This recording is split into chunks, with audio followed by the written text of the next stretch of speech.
જય સ્વામિનારાયણ. વિદ્યાર્થી મિત્રો, આપણે unit number 4 call of the હિલ્સની વાત આપણે ગયા વિડીયોમાં કરી. એના આખી સ્ટોરી વિશે થોડીક વાત કરી તમને.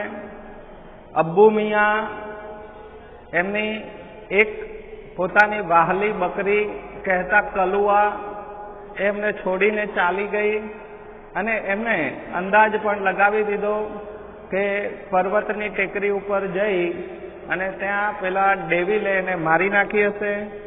એટલે તેઓ બીજી બકરી લઈ આવ્યા. બીજી બકરી કેવી છે એની વાત પણ આપણે ગયા વિડીયોમાં કરી. હવે આગળ મિત્રો આજે આપણે જોઈએ છીએ પેરેગ્રાફ નંબર 5 પેજ નંબર 36 ઉપર આપણે ધ્યાન આપીશું.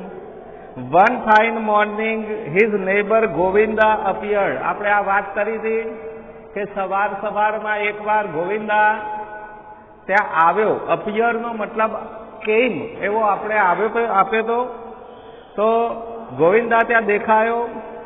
હી સો અબ્બુ મિયા. આ વખતે જ્યારે એને અબ્બુ મિયાને જોયા ત્યારે એ શું કરી રહ્યા હતા? તો આપણે વાત કરી કે he was talking with his new goat. એ પોતાની નવી બકરીની સાથે વાત કરી રહ્યા હતા અને she was only his family member. અને તે એમની એકની એક ઘરની સભ્ય હતી. હે અબ્બુ ચાચા, you look happy and healthy. How is life now? આટલે સુધી આપણે પાઠ જોયો હતો કે ગોવિંદાએ પૂછ્યું કે અબ્બુ મિયા, હવે તો તમે ખુશ લાગો છો, તંદુરસ્ત લાગો છો, હવે તમારું જીવન કેવું છે? હવે તમારી જિંદગી કેવી ચાલે છે? ત્યારે આગળ આપણે જોઈએ મિત્રો, I am the happiest person Govinda. અહીંયા અબ્બુ મિયા શું જવાબ આપે? અબ્બુ મિયા કહે છે કે હું સૌથી સુખી માણસ છું. હેપીએસ્ટ સુપરલેટિવ ડિગ્રીનો ઉપયોગ કરવામાં આવ્યો છે અહીંયા મિત્રો. ધ હેપીએસ્ટ એટલે સૌથી સુખી. હેપી, હેપીયર અને હેપીએસ્ટ. પોઝિટિવ, કમ્પેરેટિવ અને સુપરલેટિવ ડિગ્રીનો ઉપયોગ થયો છે. આપણે ડિગ્રી જ્યારે જોઈશું ત્યારે તમને સમજાવીશું. આ વાક્ય કમ્પેરિઝન કહેવાય. યાદ રાખજો મિત્રો, કમ્પેરિઝન ફંક્શનની અંદર આવે છે. Chandni has brought new life to me. આપણે જોયું કે નવી બકરીનું નામ એમને ચાંદની રાખ્યું. બ્રિંગ એટલે લાવવું અને બ્રોટ એટલે લાવી છે. આ નવી બકરી મારા જીવનની અંદર નવું જીવન લઈને આવી છે એવી વાત એ આપણને ગોવિંદાને કરે છે કે આ બકરીએ તો મારા જીવનને નવું બનાવી દીધું છે. નવું જીવન મારા માટે એને આપ્યું છે. નહીં તો મારે કોના સહારે આ જીવનમાં જીવવાનું? શી લવ્સ મી અ લોટ. આ બકરી વિશેના અભિપ્રાયો ગોવિંદાને કહે છે કે આ બકરી છે ને મને બહુ પ્રેમ કરે છે. શી લવ્સ મી અ લોટ. અ લોટ એટલે ખૂબ જ, આપણે કહીએ પુષ્કળ. લોટ એટલે પુષ્કળ. આ મને પુષ્કળ પ્રેમ કરે છે, ખૂબ પ્રેમ કરે છે. Very much. She loves me very much. એ મને ખૂબ પ્રેમ કરે છે એવું અબ્બુ મિયા જણાવે. And even I can't leave without her. અને અબ્બુ મિયા કહે છે હવે તો મારી પરિસ્થિતિ એવી થઈ ગઈ છે કે I can't leave without her. Leave એટલે જીવવું. અહીંયા લીવના બે મતલબ થાય. રહેવું એવો મતલબ પણ થાય છે અને લીવ એટલે જીવવું એવો પણ મતલબ થાય છે. આઈ કાન્ટ લીવ વિધાઉટ હર. એના વગર હવે હું જીવન જીવી શકું તેમ નથી. મિત્રો, જીવનની અંદર જ્યારે બે સાથી એકબીજાના સહારે જીવન જીવતા હોય, જીવનની અંદર કોઈનો સહારો જરૂરી છે. એટલા માટે તો આપણે જોઈએ છીએ કે જે કપલ બને છે એ પોતે જીવનભર એકબીજાને સાથ આપતા હોય છે. તો અહીંયા અબ્બુ મિયાનો સહારો આ બકરી છે. એટલે કે હું એના વગર રહી શકું એમ નથી. અબ્બુ ચાચા વોઝ બીમિંગ વિથ જોય. બીમ એટલે કિરણ થાય. બીમ એટલે શું થાય? કિરણ. પણ અહીંયા સૂર્યનું કિરણ કે એવી વાત નથી મિત્રો. જોય એટલે આનંદનું બીમિંગ ઓફ વિથ જોય એટલે આનંદથી એમનો ચહેરો ખીલી ઉઠ્યો એવો આખો મતલબ થાય. બીમિંગ વિથ જોય એવો મતલબ લેવો હોય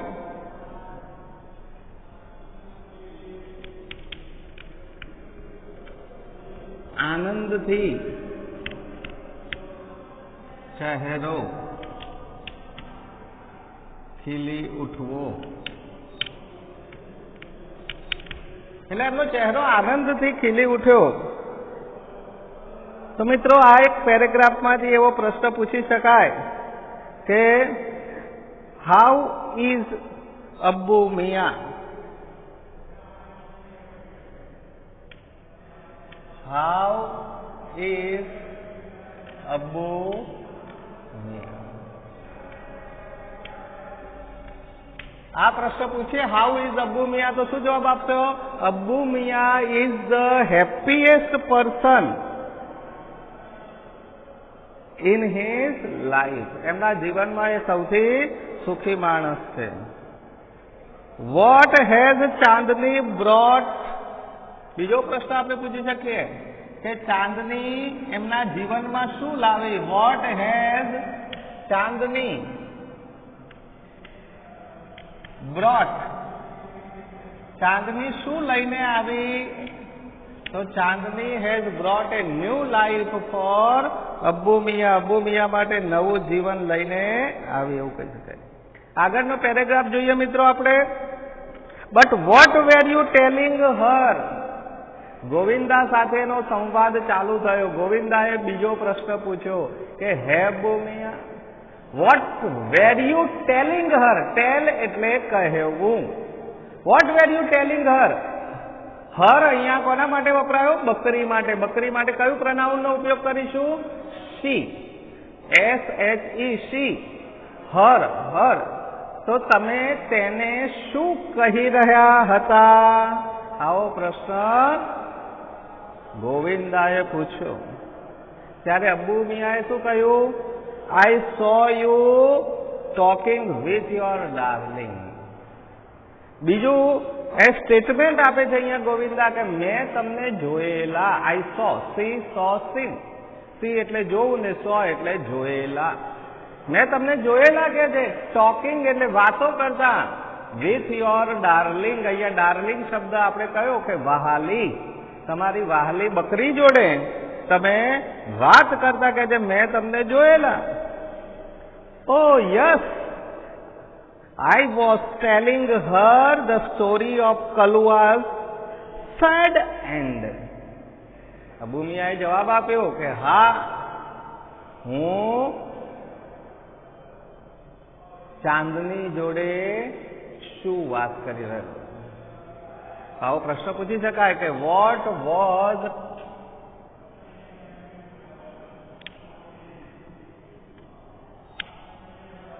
અબ્બુ મિયા ટેલિંગ ચાંદની? અબ્બુ મિયા ચાંદનીને શું કહી રહ્યા હતા? Abbu Miya was telling Chandni about Kalua's sad end. Sad નો મતલબ થાય ઉદાસ થઈ જવું. Sad end. સેડ એટલે એનો જે ઉદાસ અંત આવ્યો હતો એ ઉદાસ અંત વિશે એને વાત કરી રહ્યા હતા. At the blood-thirsty teeth of that devil on the hill. એનો જે ખરાબ અંત, ઉદાસ અંત. At the blood-thirsty teeth. આ શબ્દ ધ્યાન રાખજો. blood-thirsty teeth. blood એટલે લોહી, thirsty એટલે તરસ્યો અને teeth એટલે દાંત. આનું વિશેષણ આપ્યું છે. જે ડેવિલ ડેમન ની વાત કરી છે, વરુ નામનું જે પ્રાણી છે જે બકરી ઉપર જાય તો એને મારી નાખે છે. કોઈ પણ ઉપર જીવ જાય બીજો તો એને મારીને એનો શિકાર કરી લે છે. એનું વિશેષણ આપ્યું છે અહીંયા કે બ્લડ થર્સ્ટી ટીથ એટલે કે લોહી તરસ્યો દાંત વાળો. લોહી તરસ્યા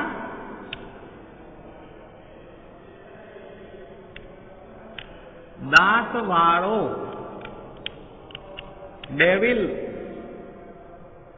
લોહી તરસ્યા દાંત વાળા ડેવિલે કેવી રીતે આ બકરીનો ટેકરી ઉપર અંત આણ્યો. સેડ એન્ડ, ઉદાસ અંત, દુઃખદ અંત કેવી રીતે લાવ્યો એની વાત કે જે હું તો કરી રહ્યો હતો. આ પ્રશ્ન ખાસ પૂછાય મિત્રો, what was Abbu Miya telling Chandni? તો આ લખવું પડે કે Abbu Miya was telling Chandni about the sad end of Kalua at the blood thirsty teeth of that devil on the hill. પર્વત ઉપર રહેલા ડેવિલે કેવી રીતે ઉદાસ અંત, ખરાબ અંત એનો લાવ્યો તો એના વિશે વાત કરી રહ્યો હતો. એવો જવાબ આપ્યો. અબ્બુ મિયા રિપ્લાઇડ, એટલે અબ્બુ મિયા એવો જવાબ આપ્યો, but my dear Chandni will never leave me. અહીંયા અબ્બુ મિયા કહે છે કે મારી વાહલી ચાંદની જે છે ને હવે નેવર એટલે કદી પણ નહીં, નેવર એટલે કદી પણ નહીં, લીવ એટલે છોડીને જવું. અહીંયા આ લીવ અને બીજો લીવ બોલાય છે એક જ સરખો શબ્દ, પણ આ લીવનો મતલબ થાય છોડીને જવું. પેલામાં રહેવું ને આમાં છોડીને જવું એકબીજાના ઓપોઝિટ વર્ડ છે.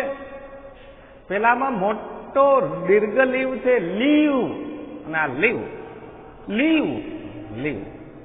પ્રોનાઉન્સિએશનમાં સામાન્ય પર છે, બંને બોલાય તો લીવ જ છે. તો ધ્યાન રાખવાનું મિત્રો, એલઆઈવી લીવ એટલે રહેવું ને એલઈએવી લીવ એટલે છોડીને જવું. તો ચાંદની કે જે મને કદી પણ છોડીને જવાની નથી. She is so understanding and happy with me. આ કારણ આપ્યું એમને કે શા માટે ચાંદની મને છોડીને નહીં જાય. તો ચાંદની અબ્બુ મિયાને છોડીને કેમ નહીં જાય? કારણ કે શી ઇઝ અન્ડરસ્ટેન્ડિંગ, કારણ કે એની અંદર સમજણ છે. અન્ડરસ્ટેન્ડિંગ એટલે કે એ સામાન્ય બકરી નથી, એ બહુ સમજણવાળી છે. એન્ડ બીજી કેવી કહીએ ને, હેપી વિથ મી, મારી સાથે ખુશ છે, મારી સાથે ખુશ છે અને બહુ સમજણવાળી બકરી છે, એટલા માટે મને છોડીને જશે નહીં. He added. તો આપણે કહી શકીએ આ પ્રશ્ન કે why did Chandni not leave, L E A V not leave Abbu Miya. Chandni Abbu મિયાને છોડીને કેમ નહીં જાય? તો આપણે કારણ આપી શકીએ કે because she is so understanding and happy with him. મીના બદલે હિમ લખવો પડે, એમની સાથે ખુશ છે માટે. ગોવિંદા સેડ, અબ્બુ ચાચા I am delighted to see you like this. અહીંયા ગોવિંદા એમને જણાવે છે કે અબ્બુ ચાચા મને બહુ જ આનંદ થયો. આઈ એમ ડિલાઇટેડ એટલે કે હું ખૂબ જ ખુશ છું, મને આજે ખૂબ જ આનંદ છે. ડિલાઇટ એટલે આનંદ. આજે કહે છે મને ખૂબ જ આનંદ થયો. કેમ? કેમ? તો આપણો પડોશી ખુશ હોય તો આપણે ખુશ. To see you like this, તમને આટલા બધા ખુશ જોઈને, તમને આટલા બધા સંતોષી જોઈને, આઈ એમ ડિલાઇટેડ, મને ખૂબ આનંદ થયો કે છે, હું ખૂબ જ ખુશ છું. I am sure Chandni will accompany you till your last breath. અહીંયા ગોવિંદાએ બહુ મોટી વાત કરી નાખી છે. એમના વાતને, એમને પ્રોત્સાહન આપવા માટે, એમની ખુશીમાં વધારે ખુશી એમને મળે એવા વાક્યનો અહીંયા ઉપયોગ કર્યો છે. શું કહ્યું કે જે મને ખાતરી છે. શ્યોર, આઈ એમ શ્યોર એટલે મને ખાતરી છે, ખાતરી હોવી, વિશ્વાસથી જણાવે મને ખાતરી છે કે આ ચાંદની શું કરશે? વિલ અકમ્પની યુ, તમને સાથ આપશે. અકંપની, કોઈ વ્યક્તિ દ્વિધામાં હોય ને આપણે એને એના સ્ટેટમેન્ટને જો વધારે દ્રઢ બનાવવું હોય તો આપણે એને પોઝિટિવ એટલે કે હકારાત્મક એનો રિપોર્ટ આપીએ તો એનો વિશ્વાસ દ્રઢ બને. મિત્રો, અકંપની એટલે સાથ આપવું. તો કહે છે કે આઈ ચાંદની વિલ અકંપની યુ ટીલ. ટીલ એટલે જ્યાં સુધી ત્યાં સુધી. ટીલ નો મતલબ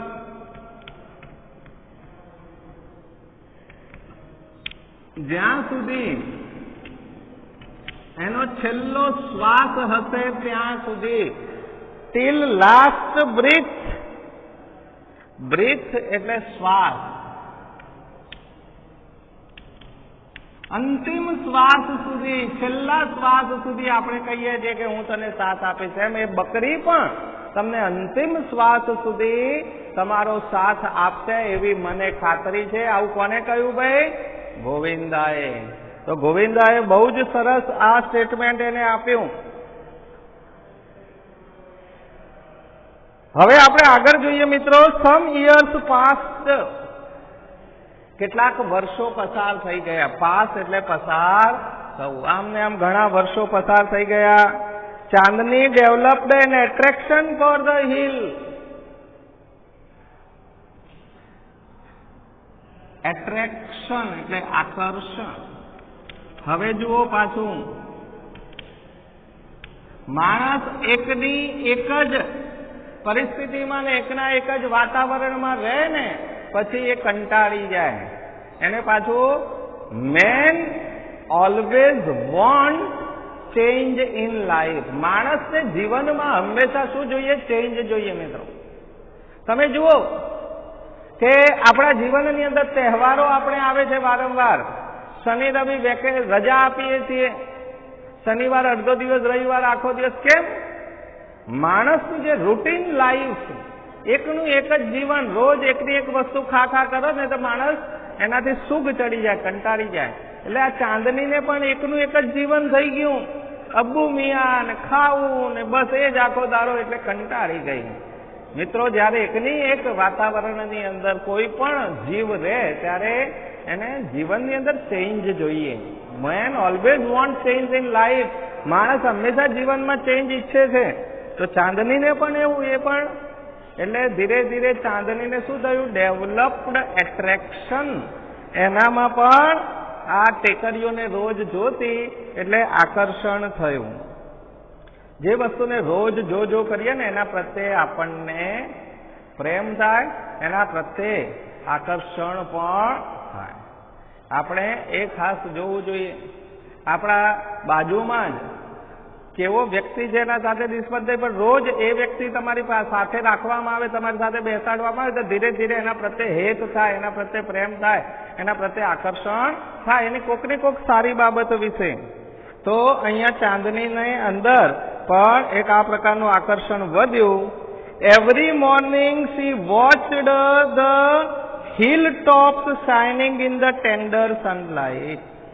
તો રોજ સવારે આ ચાંદની શું જોયા કરતી? આવો પ્રશ્ન પૂછી શકાય. What was Chandni watching? What was ચાંદની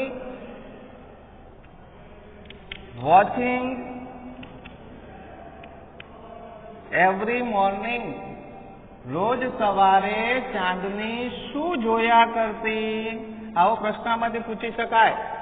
તો મિત્રો, ધ્યાન રાખવાનું કે every morning Chandni watched the hill tops. Hill tops એટલે પર્વતનો ટોપ. હિલ ટોપ એટલે શિખર, જેને આપણે સમિટ કહી શકીએ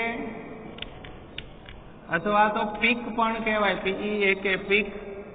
તો એ શિખર, એ ટોપ ઉપર જોયા કરતી. શું જોયા કરતી ત્યાં આગળ? શાઇનિંગ એટલે ચમકતું. શાઇનિંગ એટલે શું? ચમકતું. શું ચમકતું? સૂર્યપ્રકાશ. ટેન્ડર સનલાઇટ કયો છે મિત્રો? ટેન્ડર. ટેન્ડર એટલે કૂણો, ટેન્ડર એટલે આછો, સવારમાં સૂર્યપ્રકાશ કેવો હોય? કૂણો સૂર્યપ્રકાશ હોય.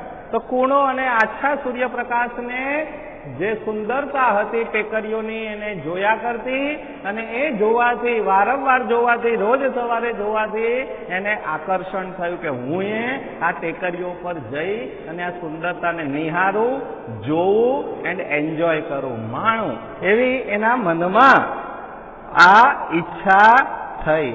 તો મિત્રો આટલે સુધી આપણે આજે પાઠ રાખીશું કે તમારે ત્યાં સુધીના બધા સ્પેલિંગ્સ છે તૈયાર કરવાના. આ સરસ મજાના 5 પ્રશ્નો છે જે એમાંથી તમારે તૈયાર કરવાના, અને તમારે આ પાઠ સરસ મજાનો છે. ધીમે ધીમે આપણે એને સમજાવવાનો પ્રયત્ન કરી રહ્યા છીએ, તો તમે પાઠને બરાબર સમજો. આપણે 4 વિભાગની અંદર આ પાઠ લેવાના છીએ. હજુ આપણી પાસે 2 વિભાગ થયા છે, બીજા 2 વિભાગ બાકી છે. તો ત્યાં સુધી તમે તૈયારીઓ કરશો એવી અપેક્ષા છે. સર્વે વિદ્યાર્થીઓને જય સ્વામિનારાયણ.